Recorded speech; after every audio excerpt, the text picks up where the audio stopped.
Heute ein kleines Tutorial, oder nennen wir es erster Test einer sogenannten All-in-One USB Docking Station. Habe mir das von Amazon, hier ist das Angebot, vielleicht kann man das sehen, für 22,20 gekauft. Dem Äußeren nach kann das eigentlich alles lesen.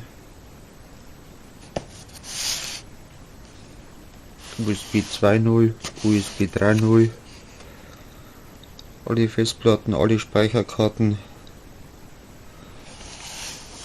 einfaches Plug and Play. Da machen wir kurz einen Cut. Ich packe das mal aus, dann geht's weiter.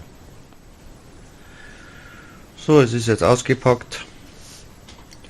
Beiliegend eine Anleitung, die Verpackung, ein USB-Kabel, das Gerät selber, das Netzkabel. Das war's eigentlich. Dann wollen wir das mal an den PC anschließen. Bis gleich.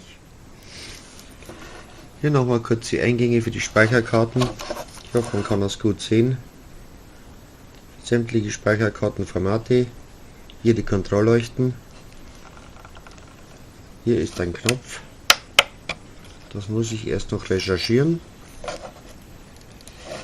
Hier werden die Festplatten eingesteckt. 3,5 Zoll, 2,5 Zoll, SATA. Ob ATA verwendet werden können, kann ich mir nicht vorstellen. Wir werden es aber gleich herausfinden. An der Seite sind keine Schalter. Hinten ist der N-Schalter. Und die Buchse für USB und Micro-USB. Und hier die Buchse für den Strom. Dann wollen wir das mal in Betrieb nehmen. Und wieder einen Schritt weiter.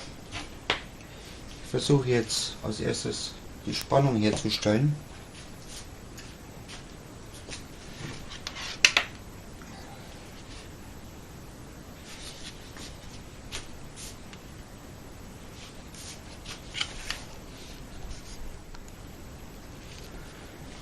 Wieder einen Schritt weiter stelle ich jetzt die Spannung her.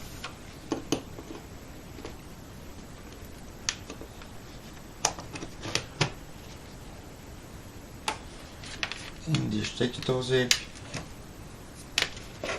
über den Trafo und das Gerät. Es leuchtet schon mal.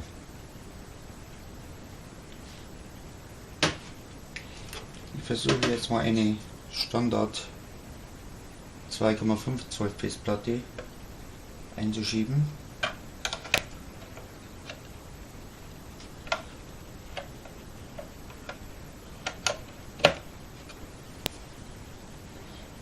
Die wäre drin und läuft auch. Dann brauchen wir das mitgelieferte USB-Kabel,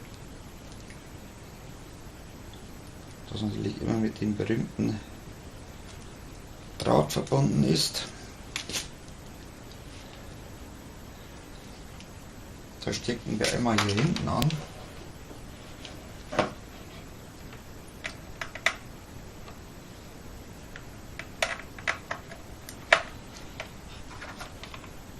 Und einmal am PC. So, das Gerät ist jetzt angeschlossen. Die Kabel sind noch etwas wirr verlegt. Das wird noch ordentlich gemacht, aber es ist jetzt nur zum Testen. Hier ist das USB-Kabel. Das stecke ich jetzt mal am PC an.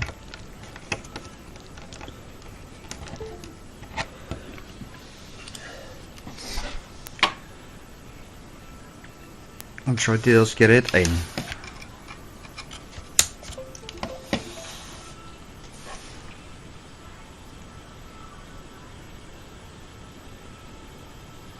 Das läuft.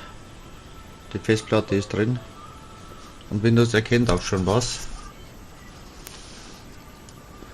Wollen wir mal sehen, was es erkennt.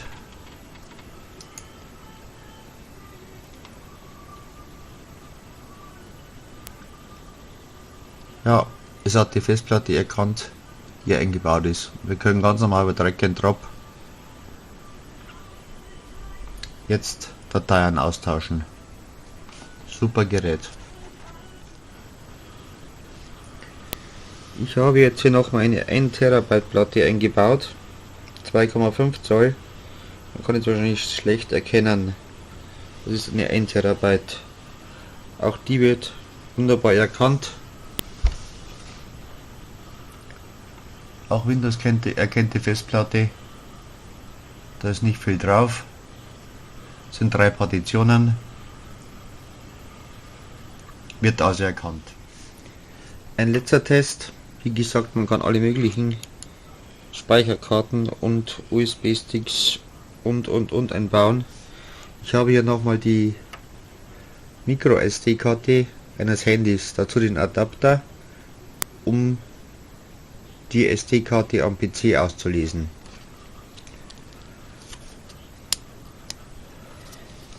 Ich stecke diese mal ein.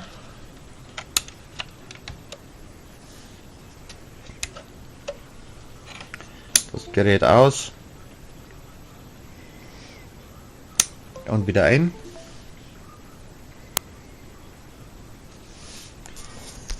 Der Virenscanner schreit schon mal Alarm, dass hier ein Datenträger angeschlossen wurde. Ich klicke mal auf nicht bedrohlich. Und hier haben wir als USB-Laufwerk die Micro SD-Karte, die in meinem Handy verbaut war. Also es funktioniert tadellos. Jetzt werde ich noch versuchen, um meine alte 3,5 Zoll Festplatte, die hier eingeschoben wird, zu testen. Und mal die mich dann gleich ein letztes Mal.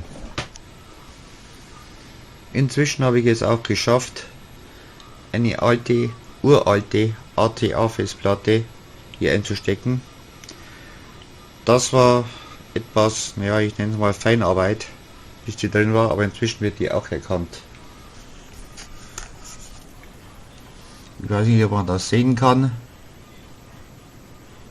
aber hier ist die Festplatte und hier sind alte Dateien drauf. Hier steht zum Beispiel MP3, also nehme ich an, dass hier Musik drauf ist. Probieren wir mal eine AC/DC. Ja, es funktioniert. Na dann. Viel Spaß beim Nachbauen und Nachkaufen. Es funktioniert alles wunderbar. Keine Beschwerden. Keine Probleme. Konnte nur mit Windows 10 testen und Windows 10 erkennt es wunderbar. Danke und tschüss.